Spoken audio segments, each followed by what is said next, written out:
Okay, so if you think of that rule that we spoke about, sine square x plus cos square x is equal to 1, think about it. If sine square x plus cos square x is equal to 1, then obviously if you take the cos square over, then you can say sine square x is equal to 1 minus cos square x. So sine square x is equal to 1 minus cos square x.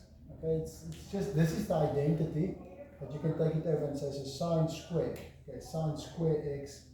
So what's going to happen to this sine square? We can say it's 10, 1 minus cos square x plus cos x equal to 8.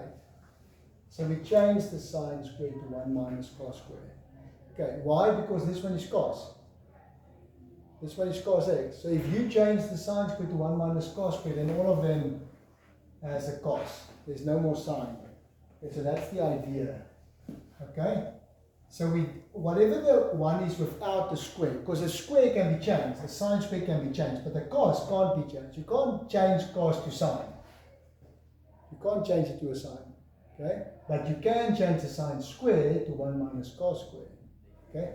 So now we can multiply the 10 in, 10 minus 10 cos square x plus cos x minus 8 equal to 0.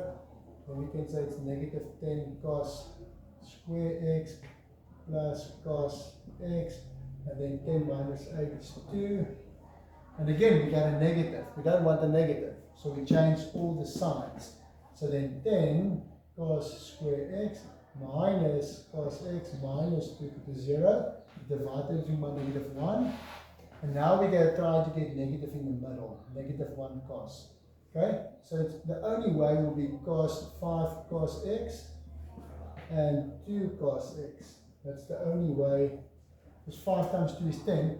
But now if you make it 5 times negative 1 and plus 2, you see now 2 times negative 1 is negative 2.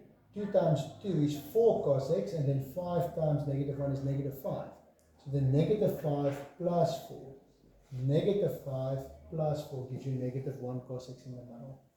So therefore, cos x will be equal to negative 2 over 5, or cos x will be equal to a half. Okay, you take the 2 over, divide by 5. Here, take the 1 over, divide by 2. Okay, and now we can start looking at our 4 solutions. So now this is the 66,42. for this one. Okay, thank you. So it's going to be x equal to, so the second quadrant, 180 minus 66, 42.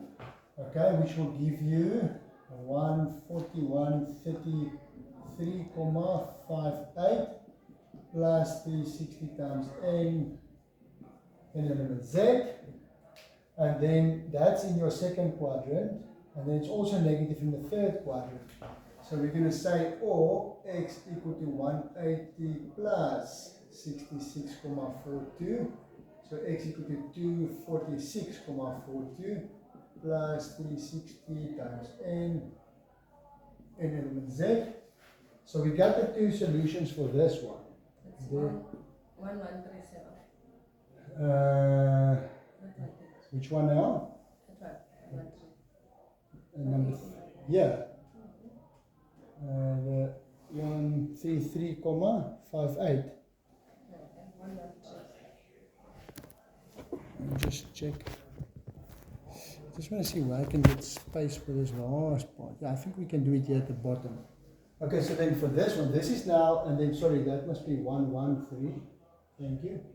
And now this one, we can do it down here. So these are the solutions for this one. Okay, now for that one, x will be 60. yeah. 60.